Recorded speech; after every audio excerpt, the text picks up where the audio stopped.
everybody. Welcome to Hawk Blogger Mornings. I am Brian Nemhauser. You can find me on Twitter and Instagram at Hawk Blogger. And I think maybe most importantly today, you can find me in Seattle. I am so happy to be home. I loved my trip to Detroit. I had a great time. I enjoyed the people. I enjoyed the city. I enjoyed the food. Loved the stadium.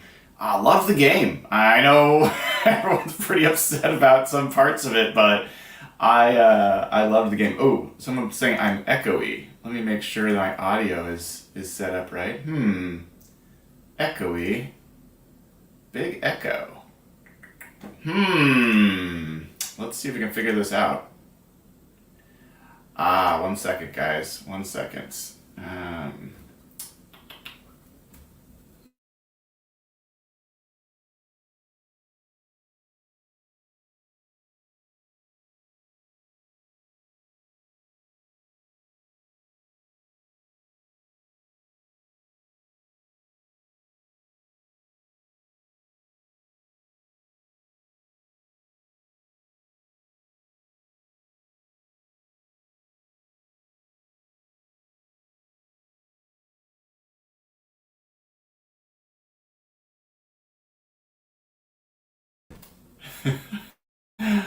Okay, that's fun. Hopefully that is going off now. Let's see if I can get this right. Ooh, it's not letting me switch. Hold on, folks. God darn it. 1 sec. 1 sec.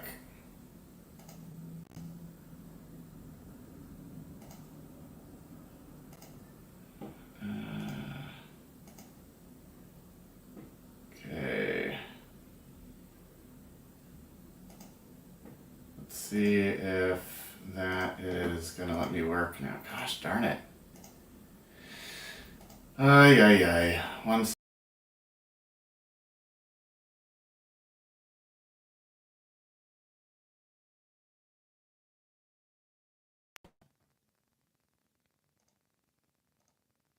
Okay.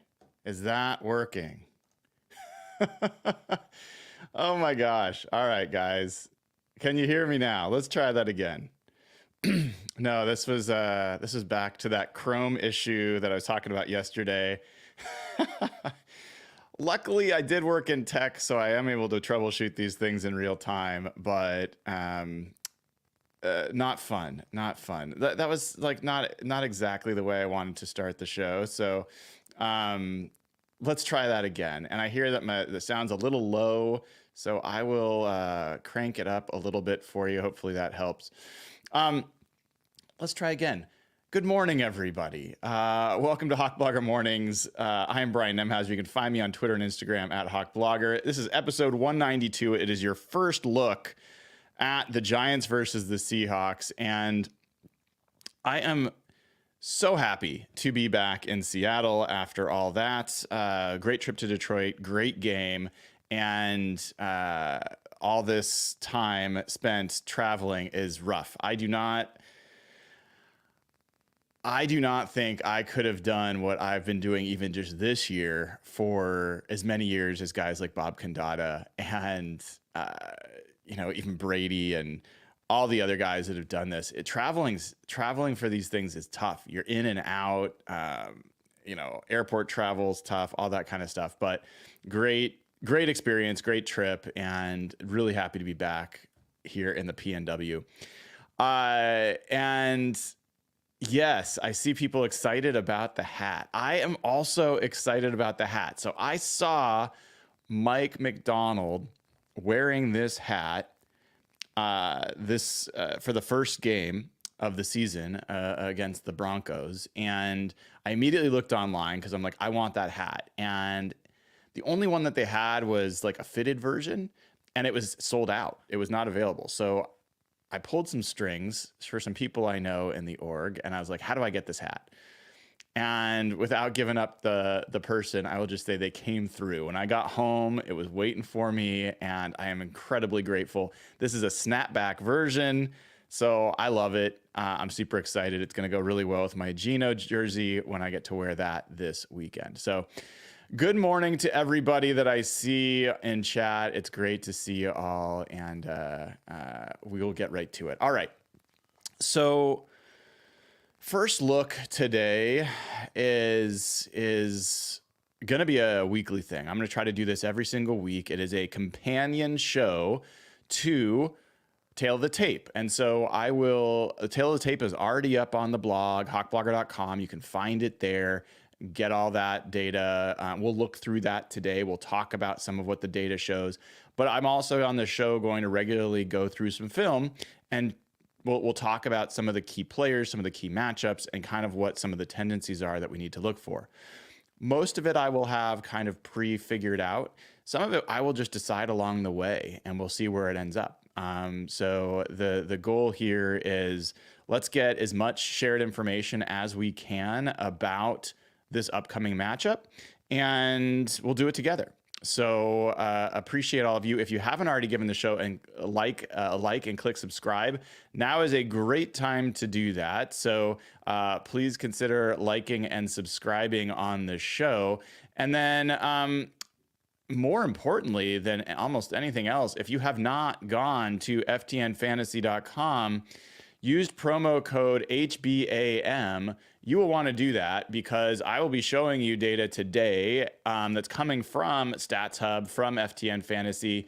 I use it all the time. It's less than $8 a month with the promo code HBAM. So I'm a subscriber. I highly recommend you are too. Best deal out there for football insights, as far as I'm concerned. If you wanted to get this stuff from like Sports SIS, it's like thousands, $5,000-$6,000 a year. So really, really encourage you guys to take advantage of this. All right. Are we ready? Let's start.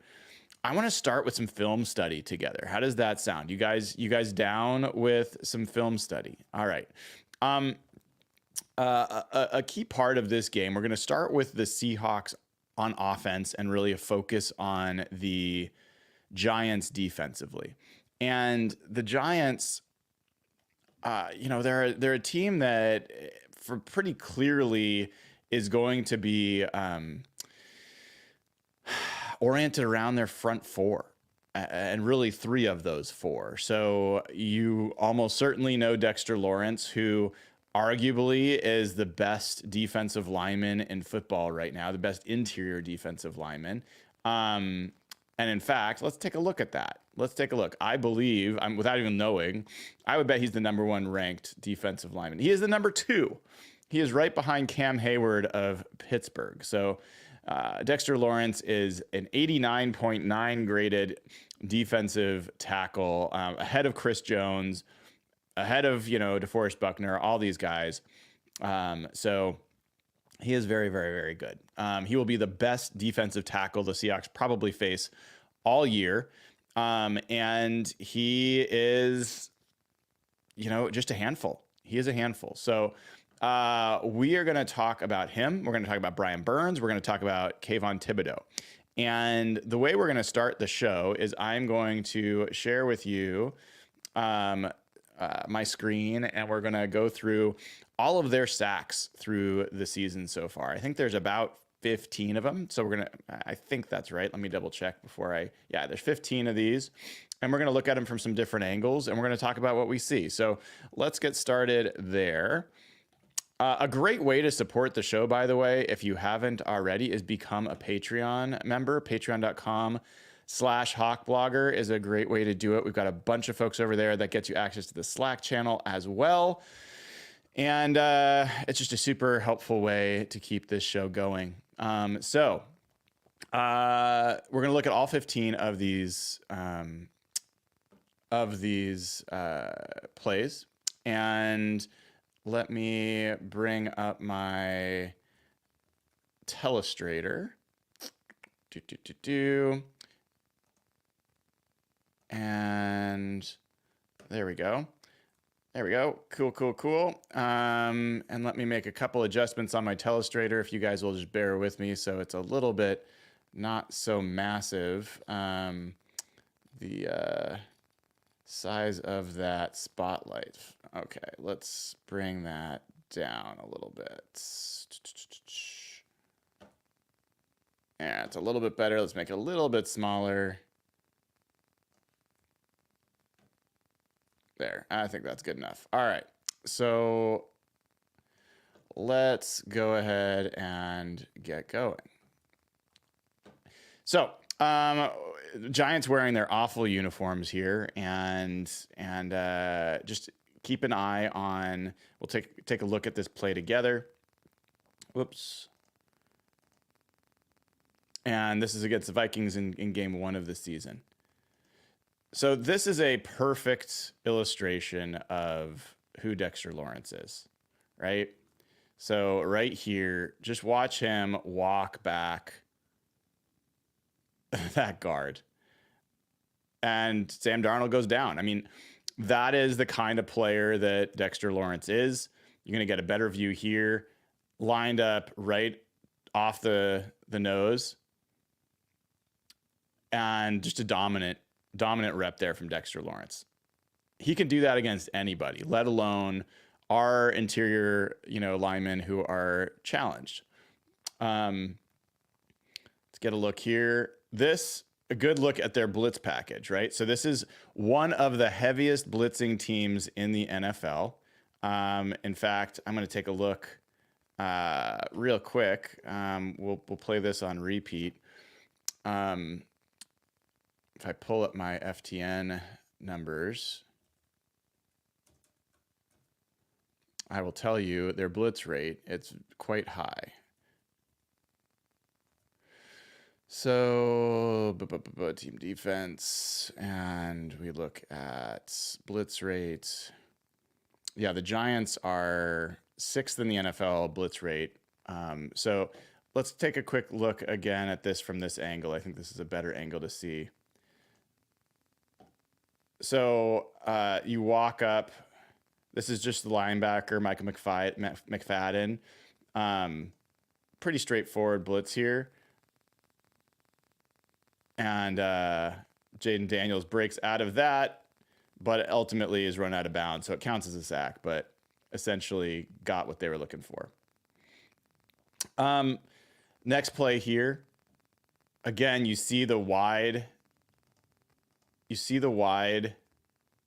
alignment here, kind of wide 9 alignment for these edge rushers. You got tight alignment here with their 2 defensive tackles. And in this play, this is, again, nice look here at one of their corners coming up. Did not quite see who that was. I think it's Jason Pinnock, if I remember right, on this play. Yeah, so just nothing particularly special there, but another one of their sacks. A lot of these are not coming from the defensive line, but this time you only got 3 down linemen. You see them creeping up. You've got a lot of guys mugging around the line. They do bring 4. This is an important one to watch. So pre-snap, you've got 1, 2, 3, 4, 5, 6, 7 guys near the line. They're only going to send 4. All right. This is the guy that I think ultimately is one of the 4. And you see everyone else, these guys bail. Actually, this guy looks like he's coming on a delayed pressure. Yeah, so they do send 5. This is a blitz. But ultimately that corner off the edge gets the sack. But watch Dexter Lawrence here in the middle, just driving back that double team.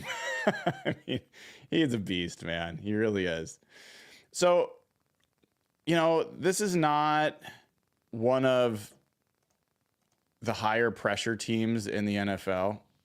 The Giants, they blitz a lot as far as creating pressure. They're middle of the pack. So while I'm intentionally showing you their best pressure plays, these are not the most common things. In this case, they send 5. They're all picked up pretty well. Jaden Daniels kind of runs into that sack.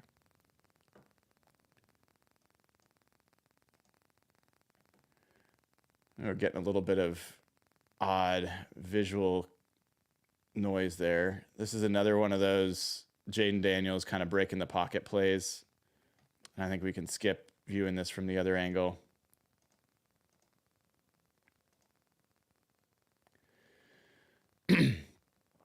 And then this is to the Browns game. This was their one win of the season in Cleveland. And here, this is a great rush. So you got, again, you've got 5 guys all near the line. There's a corner here. They're going to send, in this case, they're going to send 4 guys, and then they've got another guy on kind of a delayed pressure. But look at what the 4 guys do here to a pretty good Cleveland offensive line. By the end, you've got,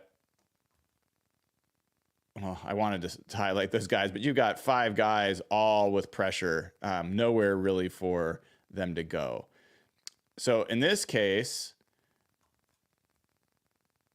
you've got no one over the middle, right? You're spreading them out. And you get a little twist. And in the end, you get a pretty solid sack there.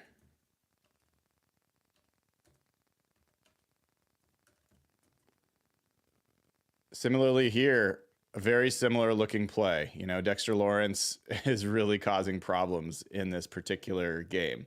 So you got to know, he is an Aiden Hutchinson level problem. Like, you got to know where he is every single time, finding 97. And here he jumps on the inside. I think Connor Williams is going to have his hands full this week. So you see a lot of these twists, a lot of these games as they go through.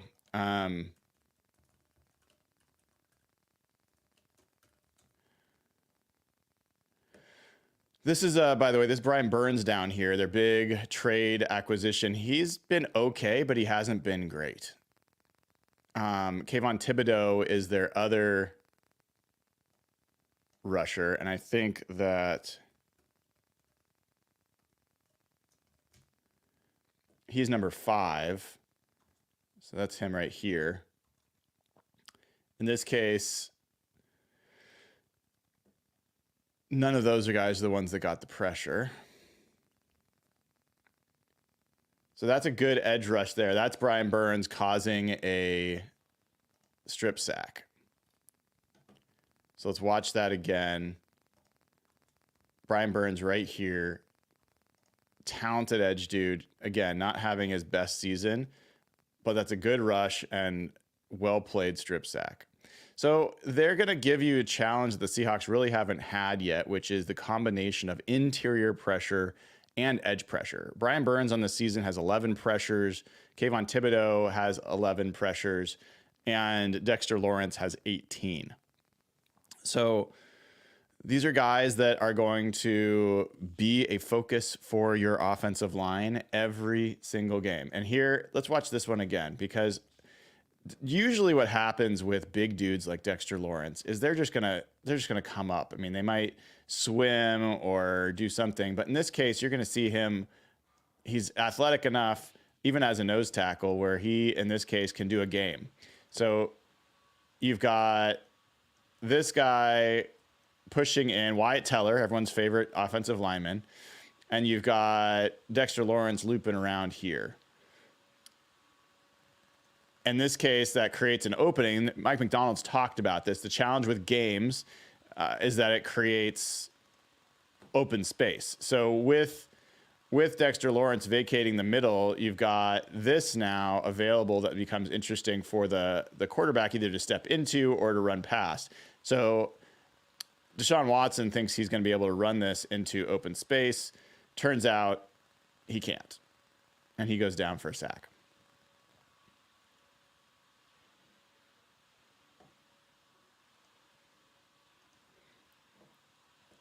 We'll watch a few more. We're not going to watch every single one, but we'll watch a few more of these. This was a good game for them pressure-wise. I mean, I think this was maybe their most productive pass rush game.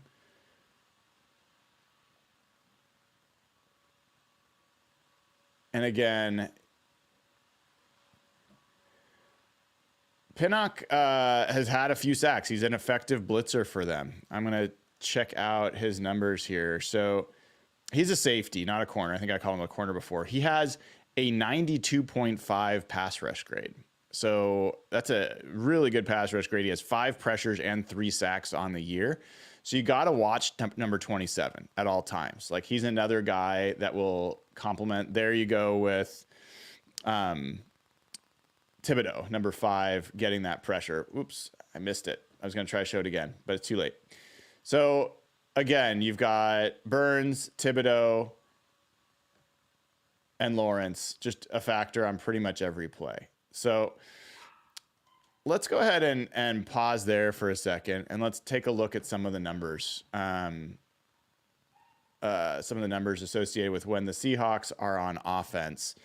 And let me go through a couple of these with all of you. So I think importantly, when we're talking about the Seahawks on offense, they've got a ton of advantages. And I'll look at this from a DVOA standpoint in just a second, but this is when the Seahawks have the ball. So really, as you look through it, you've got a few places where the Giants have an advantage. And the biggest one is on sack rate. And that should not come as a big surprise, knowing what we've seen with the Seahawks offensive line. The Seahawks, though, you might be surprised, they are 14th in the NFL in sack rate. So despite the fact that they've given up a lot of pressure, Geno Smith, Ryan Grubb have been able to find ways to avoid those pressures turning into sacks in most cases. The Giants are 3rd in the NFL in sack rate. So even though their pressure rate is pretty low, it's like middle of the pack, their actual sack rate is pretty high. So this is going to be the biggest issue by far for the Seahawks offense. And an important piece to understand here is that the Giants offense, we're going to talk about this in a second, is not good. And it's bad enough that, let me just double check my numbers here. But the Giants have only scored more than 18 points once this year. And that was when they scored 21 against the Browns. And that 21 that they scored against the Browns included a 30-yard drive for a touchdown after a turnover. So this offense has been very limited. They have managed to be over 300 yards the last 3 games. The most they've ever had in a game this year is 340 against Cleveland. So the point being is the only way the Giants have a legitimate shot in this game is if the Seahawks are unable to score. And, you know, I don't mean 0 points, but I mean, if they can hold the Seahawks under 20 points, which, by the way, nobody's done so far this year. The Seahawks' lowest point total in a game is 23. If they can hold them under 20 points, then the Giants have a chance. It's hard for me to believe that the Giants' offense is going to put up more than that. So the way that the Giants their path to victory here would be that they have a really effective pass rush that creates some turnovers, which, by the way, the Seahawks are 22nd in the NFL, 22nd in the NFL in turnover rate, right? So, whoops, let's do that again. So I'm really good on the telestrator here. That's not good. And some of those have been cheap, but most of them have been problematic. And so the recipe for the Giants is that pass rush terrorizes the Seahawks offensive line even more than what we've seen so far from the Seahawks. And then a number of those turn into turnovers and give the offense a short field to work with. That's the formula for the Giants. I think it's also worth pointing out, as of now, Giants have an advantage on third down. Let's try and make this a little bit easier to see. Giants have an advantage on third down. Not a huge one, but a slight one. They are a middle of the pack third down defense, the Seahawks. I think that's where they're able to get into some of their more creative third down packages. In fact, let's take a detour.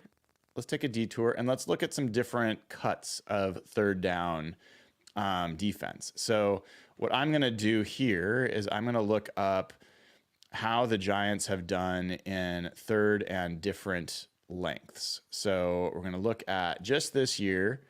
We are going to look at third down.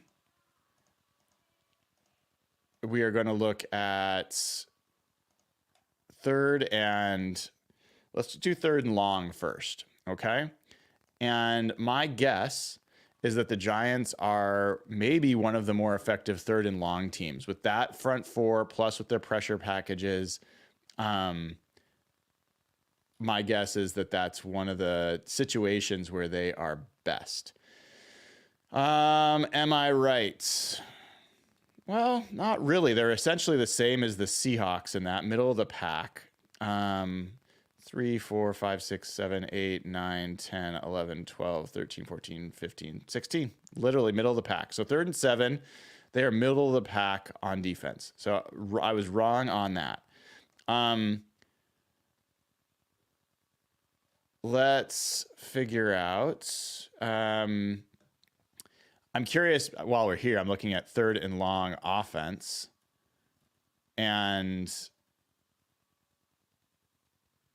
because I get both of them back for the same query. Yeah, I mean, Giants and the Seahawks are both in the bottom third of the NFL in third and long offense. But let's get back to defense. Okay, so let's look at third and medium. Actually, let's look at third and short. Okay, third and 1 to 3 yards. How is if they're kind of lower in third and long, I'm curious how they are in third and short.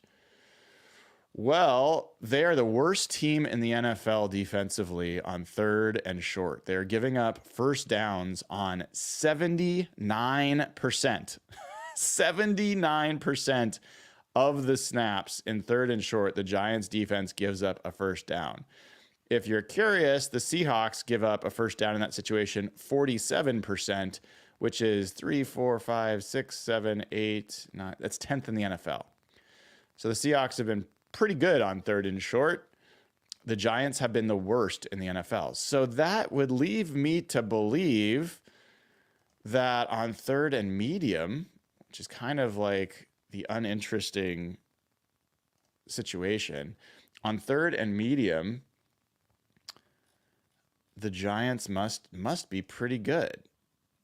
Yes, the Giants are 6th in the NFL in third and medium in terms on defense, in terms of holding teams without a first down, at 27.3% in that situation. So, if you're in third and short or you're in third and long, you're in decent shape against the Giants. If you're in third and medium, you're in trouble. Curious to know, Seahawks rank 4th in the NFL, 18.2% conversion rate allowed versus the Giants, 27.3%. They are, again, the 7th ranked team in that situation. Let's see how the Seahawks offense does. Interesting. So the Seahawks offense is the number 2 offense in the NFL in converting third and medium, 63.6%. So you've got a strength for Seattle in those situations going against a strength for the Giants defense in third and medium. So that's one to watch.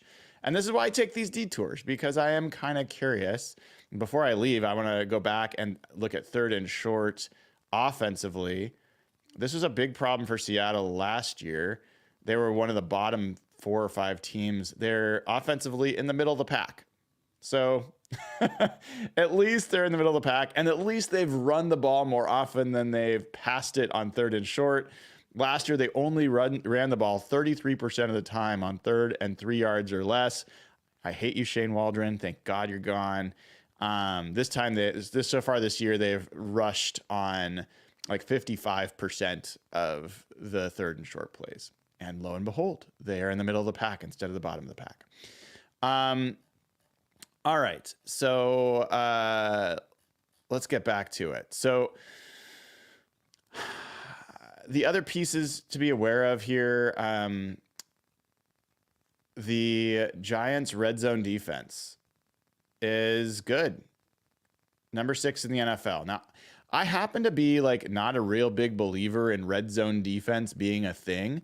I consider red zone defense to be highly variable, and yes, it matters. It certainly does. The Seahawks 2005 Super Bowl team was remarkably good in the red zone and gave up yards everywhere else.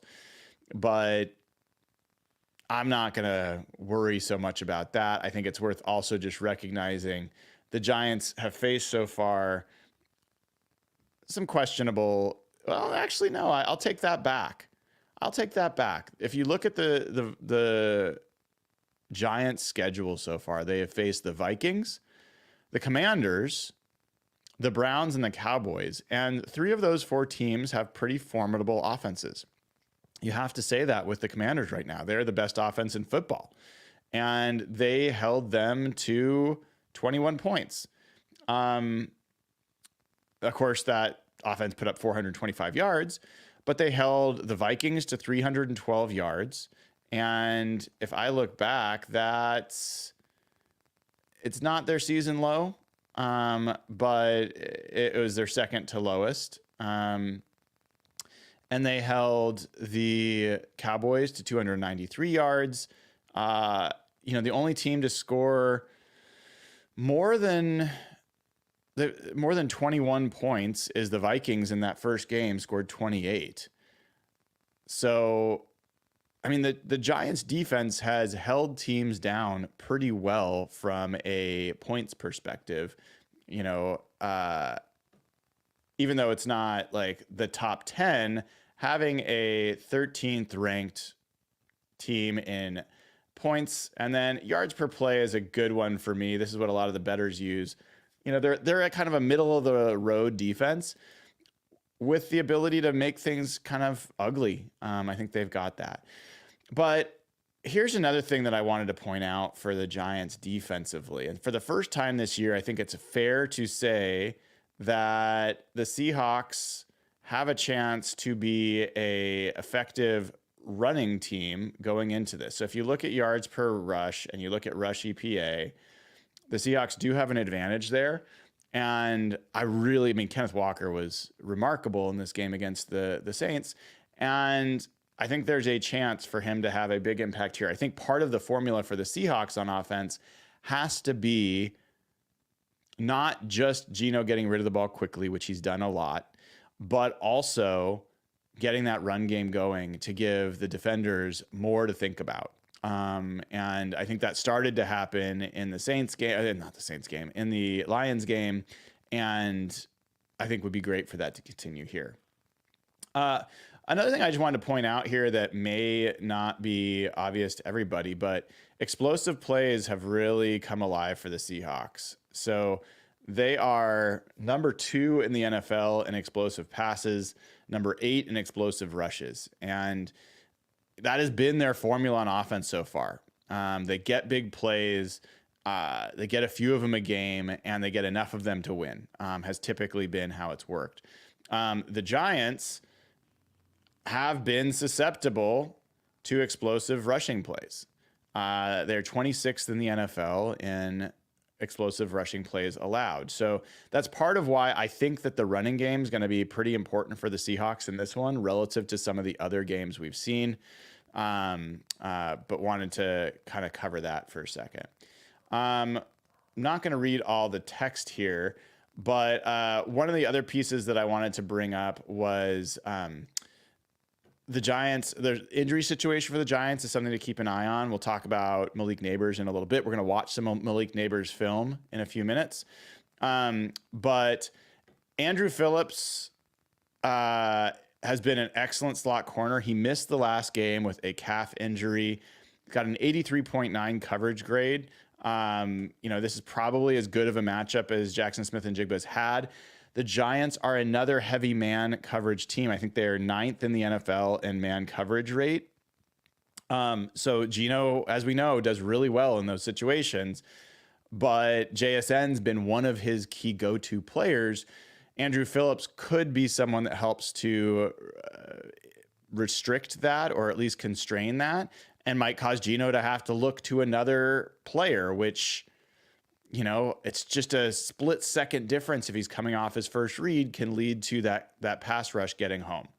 The other one to be aware of is Adoree Jackson. He's another good player. He also missed the last game with a calf injury. So, you know, they had a long week to recover. I assume they'll both be back. Don't know. Sometimes calf injuries, that Christian McCaffrey one time was on the disabled list with, or on the injured list with a calf injury, and then they added Achilles to it. So let's just keep an eye on that. We'll get our first practice injury reports later today. Even though it feels like we're early in the week, it's already midweek and it's all going to start normally, as it always does. So at about noon today, I'll be down at the VMAC for the press conference with Mike McDonald, and we'll start getting some of the injury information at 4 o'clock today. Now, a couple other things that I've called out on Twitter, but I want to bring up here as well. So Kenneth Walker, again, he's only played 2 games, but he is leading the NFL in missed tackles forced, 8.5 per game. This is combined between receiving and rushing. He also leads the league in 20-mile-an-hour plus running plays per game. He's averaging 1 per game. The next closest is Saquon Barkley at 0.5 per game. So he's double the next closest in this stat. And I know it's an obscure one, but I think this is like a perfect encapsulation of who Kenneth Walker is this year. He is agile. He is strong. He can break tackles, and he can blow by you. So he's just got a lot of juice. And I told you during preseason, he looked different. I told you during preseason, DK looked different. Geno looked different. JSN looked different. I think that's all been proven to be true. And these guys are taking real steps forward, all of them.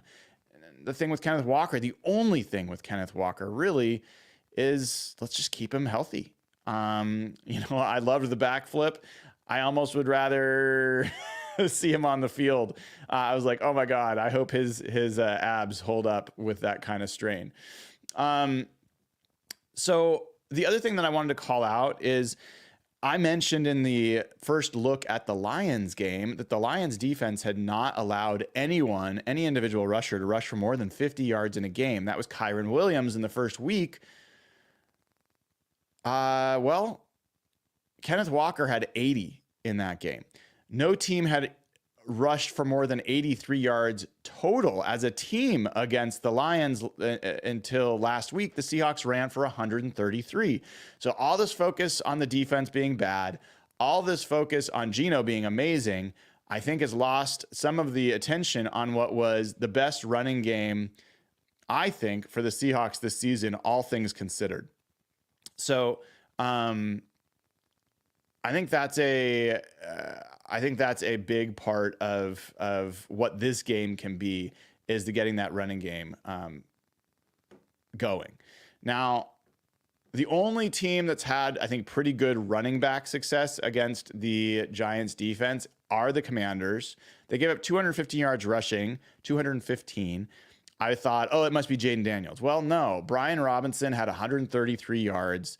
And Austin Eckler had another 40. So most of the rushing yards were coming from running backs. And I think that that's a good indicator of what you can see from the Seahawks. So let's go ahead and talk about Seahawks defensively against the Giants offense. And I would say that the first thing we're going to look at is the Giants. First thing we're going to look at the Giants getting intercepted. We're going to look at Daniel Jones getting intercepted. All right. I think that's always fun. And let me pull those up. So there's 3 of these on the year. All right. And I think we only in this case need to see the sideline view, get that set up for all of you. And then we will get this, we'll get this up there. All right. So again, you've got the Giants wearing their red Centennial jerseys in this one. And Daniel Jones taking the snap. That, folks, is not something you see very often. I mean, I guess in his defense, it's not very common that you have to worry about this pass getting picked off. But it does. And it gets returned for a touchdown. That to me is comedy. I mean, that is only what happened to Daniel Jones. Here is his second interception. And, you know, that one, he throws. Look, like, important here, there is no pressure. There's no pressure.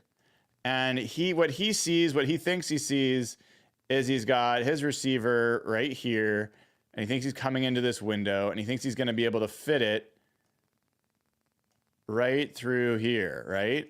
Well, maybe, but in order for that to happen, you have to have thrown it earlier. It's late. If that ball, right now the ball's right here. If the ball was here, then that's possible. But he's late on the throw.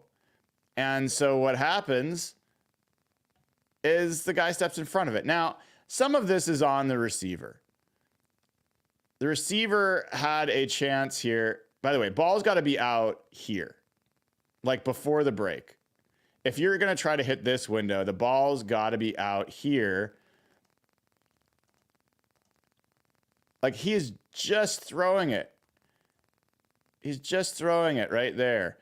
But the receiver here knows the ball is coming to him, and watch him lose his depth. Like, once that ball's in the air, the receiver's got to post up and make sure that he's in the position, but he lets this guy break in front of him for the pick. So a little bit on, you know, both sides there, receiver and quarterback. All right, and this is the third and final interception. This is, I think, against the Cowboys. And again, well, this is like clean pocket. This is, I think, a Hail Mary situation. So, you know, Daniel Jones has largely protected the football. I want to show a couple other plays. I want to show some of the touchdowns, okay? So these are the touchdowns. And a guy to be aware of for the Giants is this guy right here, Devin Singletary. Now, everyone knows Saquon Barkley went to the Eagles, and he's this fantastic running back. Devin Singletary is, I believe, let me double check my numbers here. I believe Devin Singletary is number 2 in the NFL in broken tackles or missed tackles forced. So I posted this yesterday. Yes, he is number 2 behind Kenneth Walker. He averages 6.3 missed tackles forced. And that's a good reminder. I get some of these numbers from FTN Fantasy using Stats Hub. You want to go there, add the FTN Plus sub, use HBAM. HBAM as your promo code gets you 15% off, less than $8 a month. You can get all this insight. You can get access to the Discord channel where you can ask fantasy football questions or betting questions, all that stuff. We will look in a few minutes at what the odds are and what the model's saying about this game. So be aware of that, but make sure you go to FTN Fantasy, promo code HBAM. All right, so watch Devin Singletary here. This is a really good example of what he brings and how he forces tackles missed. Now, look here. There's not a big space. I mean, there's a decent gap right here. But what Devin Singletary does is he takes it in here, like he reads it well, but that is Devin Singletary in action right here. So he's made it around this block. This is a nice block here, opening the space, but he has to beat this player. He's got one man to beat, and it's a tight space. This isn't like, this defender really, is thinking, I got to force him inside because I'll get help. So he's going to attack his outside shoulder. But Devin Singletary is like, whoop, whoop, and he's in. So really elusive back, will break tackles, and a guy that a Seahawks, especially if they're missing a Julian Love, you're going to miss. So we're going to not go through all 15 touchdowns, I think, of theirs, but this is Malik Nabers catching his touchdown. Nothing particularly special there. I'm not going to break down anything in particular on that play. This may be another Malik Nabers. No, this is not. So I think that's Wan'Dale Robinson. Let me double check on that. Yeah, that's Wan'Dale Robinson. Wan'Dale Robinson's another guy I want to highlight. This is a really, they use him a lot on underneath patterns, and he only averages 8-7 yards per catch, but a good shifty receiver. They kind of use him like a running back as a receiver.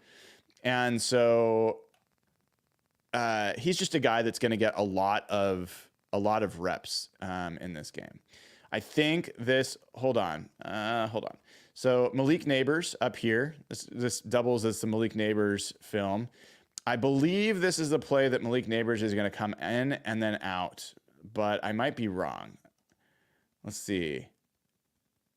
Yeah, this is it. So really nice route here by Nabers. He fooled the corner into thinking he was going to cut across the middle, turns it around and is heading for the corner.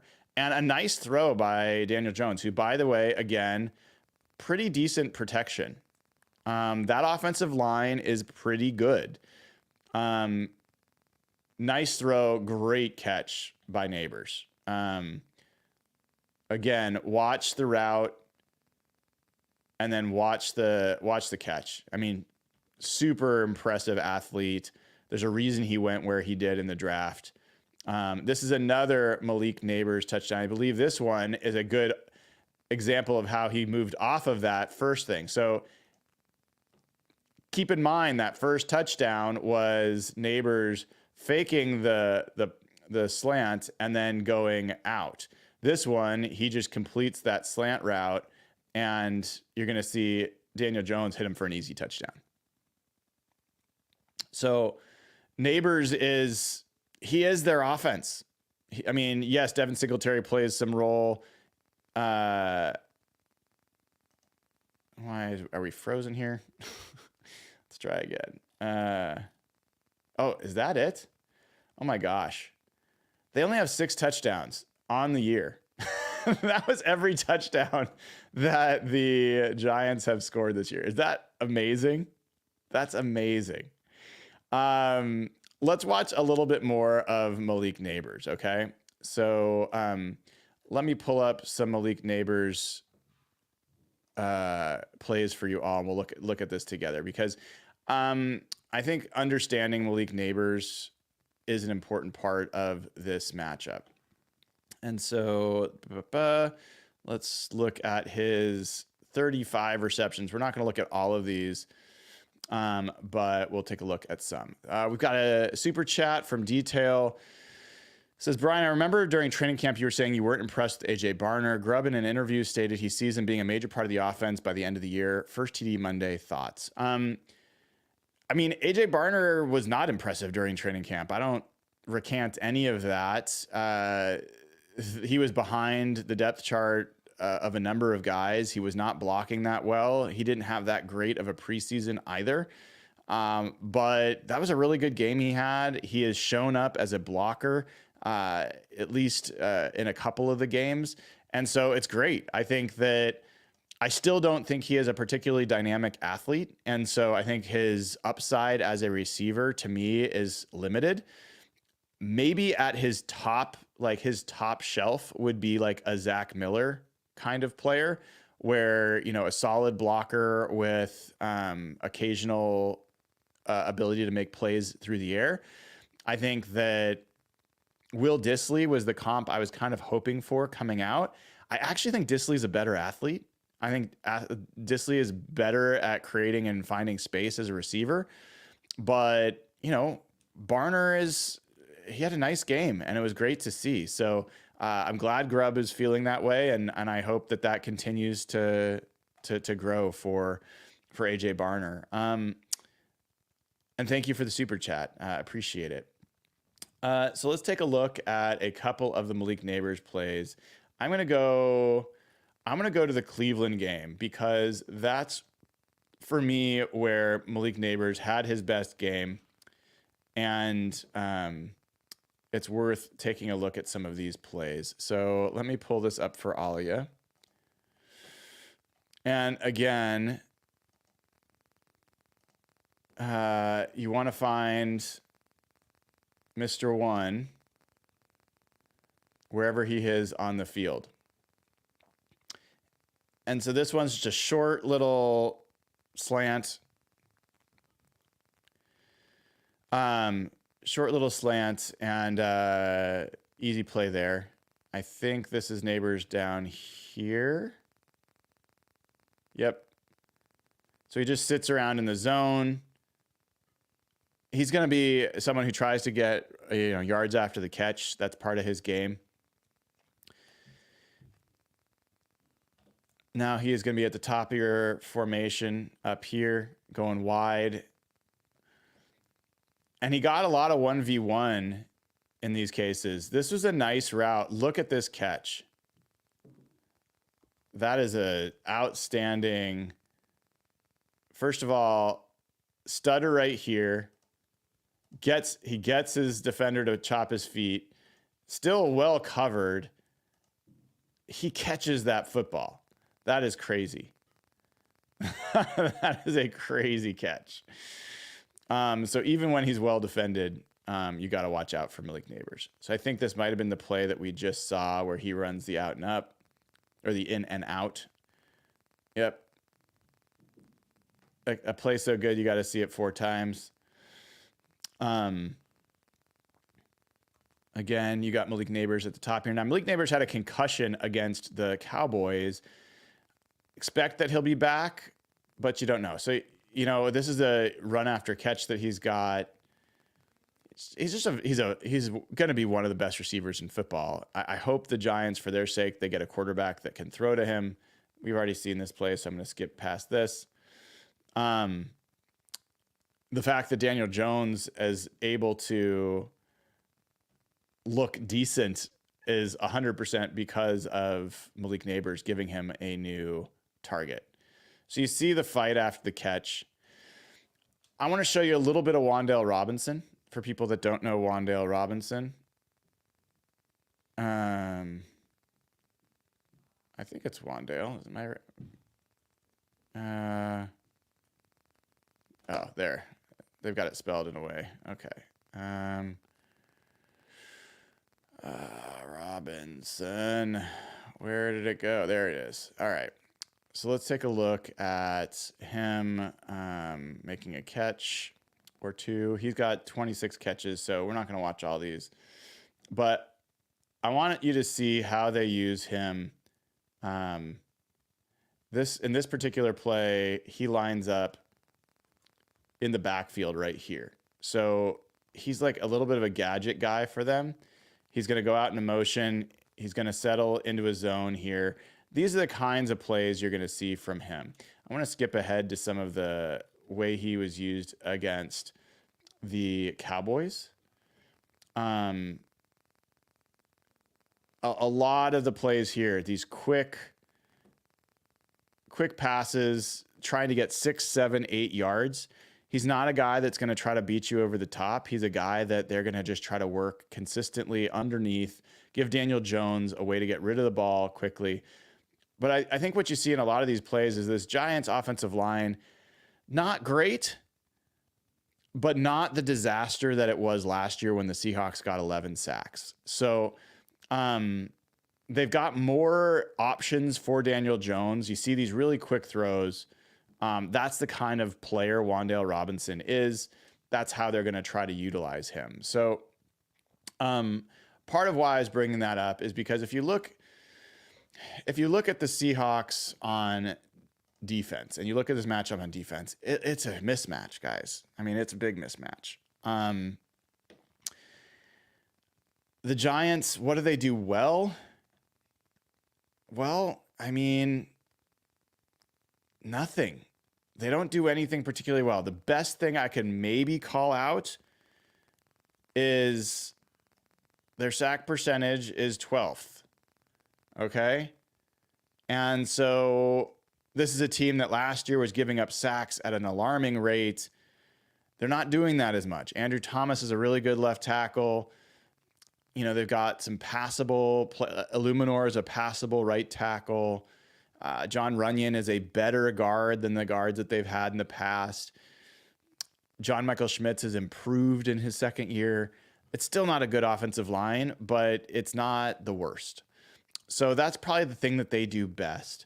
And then Malik Nabers. But if you look at pretty much everything on this list, they struggle. And if I look, let's look up at the DVOA view of this game. So if you look at the DVOA view, there's really like, it's very heavily slanted towards the Seahawks. This is the 25th ranked DVOA team overall. Their offense is 23rd. Their defense is 21st. You're just talking about a very, you know, it's not an impressive team. It's just not an impressive team. There's no way to dress it up. They're just not, they're not impressive. They're even 30th in special teams. So, I mean, the thing with DVOA that stands out, they do get some decent corner play. As I mentioned, Adoree Jackson, Andrew Phillips, if they're healthy, that'll help them. They do okay defending the tight end. I mean, if you think of 19th in the NFL is okay. The Seahawks have struggled defending the tight end. They're 23rd in the NFL. But if you look at it, I mean, who's going to beat you on as a tight end for the Giants? Chris Manhertz. Has anybody heard of Chris Manhertz? He is their, Daniel Bellinger is the other guy. I mean, they just don't have tight ends to threaten the Seahawks the way we've seen from Detroit with Laporta or New England with Hunter Henry. They just don't have that guy. So, in general, this is a very slanted matchup in favor of Seattle.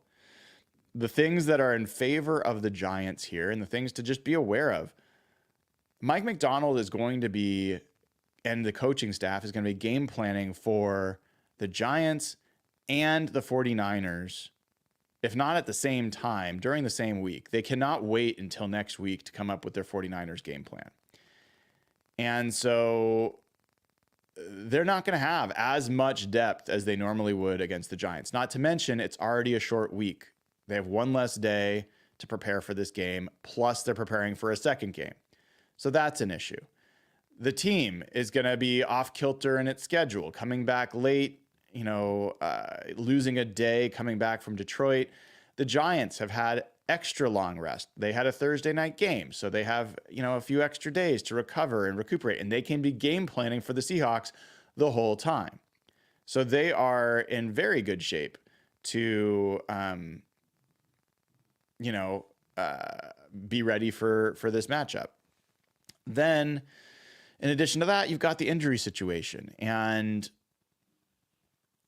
we saw that that's absolutely an impact. Don't know if you're going to get any of those guys back this week. I think there's a chance Jerome Baker will play, and that would be good, obviously, but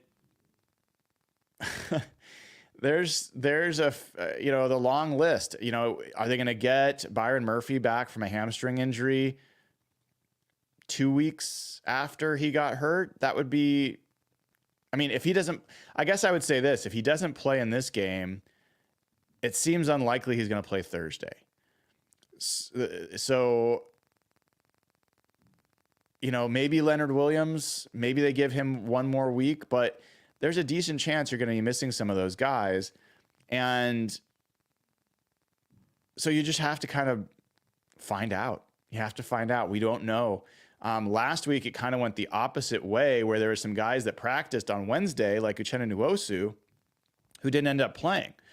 Previously, it's been guys that did not practice on Wednesday, would end up sometimes playing, that they were using it as a rest day. But it went the other way last week. Mafe never ended up suiting up. Baker, you know, was limited and then ended up not being, he was questionable, ended up not being able to play. So that's a consideration. We are going to find out as well today about PUP. Is anybody being activated from PUP to start practicing? It doesn't mean that they are going to actually practice, but they will start practicing. I'm looking here just to see if there's any reports that I have missed. I'm going to take a quick look here. Obviously, Jason Peters will be there today. Don't know if... Oh, we do have some new news. Malik Nabers is in, quote, the early stages of concussion protocol. Too soon to forecast his status for Sunday, but he won't do anything on the field today. That's actually not a good sign for Malik Nabers. If you're not practicing on Wednesday for concussion protocol when you got concussed on Thursday, I think the chances are pretty low he's going to be available. That would be a big blow for the Giants. It would be a bummer not to get to see him play. I hope they do whatever's right for him, obviously, but that's clearly one to watch. Let me see if there's anything else here. I'm not seeing anything else. Not seeing anything else about any other reports related to this game or other pieces.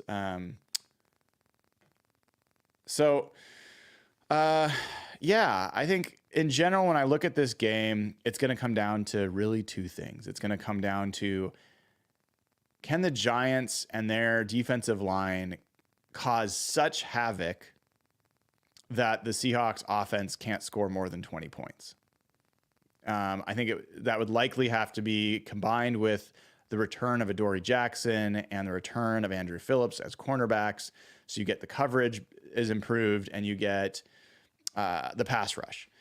This is a man coverage team. Grubb and Smith have just absolutely shredded man teams. So it's hard for me to really credibly make the case that a good pass rush is going to be enough to get the Seahawks off their game, because the Lions have a good pass rush. Aleem McNeil is one of the top 10 interior pass rushers.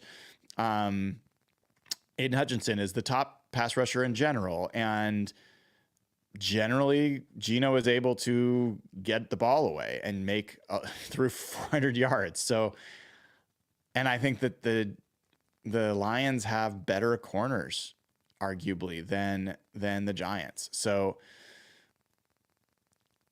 yeah, it's hard for me to credibly make that case, but that would have to be part of the formula for the Giants. The other part of the formula for the Giants would be attacking the middle of the field, finding ways to get Devin Singletary in space and some missed tackles for the Seahawks. And Daniel Jones getting a lot of time. One thing to note about Daniel Jones is he is not the runner that he was prior to his knee injury. So he's not quite the same threat to take off with the ball he once was. On the other side, the Seahawks, for them to win this game, it's really just going to come down to, can they get an effective running game? I think that would be the key to making this a comfortable win. If they can run the ball reasonably well, then I think this is one of those comfortable wins. But one of the things I'll just say for folks ahead of time here is, I hope I'm not going to hear any more of if it's a comfortable win, the Seahawks only can beat bad teams. This is a questionable game. I mean, yes, the Seahawks are way better, but given all the things I just mentioned about the context around this game, with injuries, with rest time, with all the other stuff going on, this isn't an easy game. And if the Seahawks make it a comfortable win, that will be pretty impressive. I expect this to be close. I expect it to be uncomfortable. I do expect the Seahawks to win this one, but part of the thing that has not happened over the last 3 games, the Seahawks have 0 forced turnovers, 0 takeaways for 3 straight weeks. That's got to stop. They've got to figure out a way to get the ball off of these teams, and this would be a good game to do that. So, big game. Probably the most important part of this game is, besides winning it, it's coming out healthy as possible. It would be amazing if they can find a way to make this game to get a big lead and be able to rest some guys. That would be huge. So there's a big decision to make here for Mike Macdonald and the team. Do they try to get away with giving some guys some extra rest and not pushing some of the injured guys back into the lineup so that they're ready for the Thursday night game, which is way more important? Or do they, if guys are available, you play them regardless? It'll be interesting to see how they handle that really, really pivotal 2-game stretch over 4 days for the Seahawks coming up. All right, folks, I appreciate you all for coming on. If you haven't already, make sure you go to ftnfantasy.com, use promo code HBAM to get 15% off there. Less than $8 a month. It is a great deal. I'm a subscriber and use it all the time. And then make sure you please like and subscribe. I would really appreciate it if you could make sure you like and subscribe, and head over to patreon.com/hawkblogger, sign up there, support the show, support the channel, and get access to the Slack channel where you can talk with everyone else, even when the shows are not going on. So keep an eye out there. I have published Tail of the Tape. It's on hawkblogger.com. I will publish my power rankings here as well. A little bit out of order this week, but I will get those up. So power rankings will be up here in a little while. Until I see you guys all tonight for Real Hawk Talk, 6 o'clock, it'll be Dana O'Gorman and Nathan Ernst and me talking Seahawks at 6 o'clock tonight. So make sure you show up there. And then otherwise, I will let you know if anything big comes up from the press conferences today. I will make sure to give you guys an update on that. All right, everybody. Thank you so much for tuning in to this first look at the Seahawks versus the Giants. I am Brian Nemhauser. You can find me on Twitter and Instagram at HawkBlogger. This has been episode 192 of Hawk Blogger Mornings. Take care.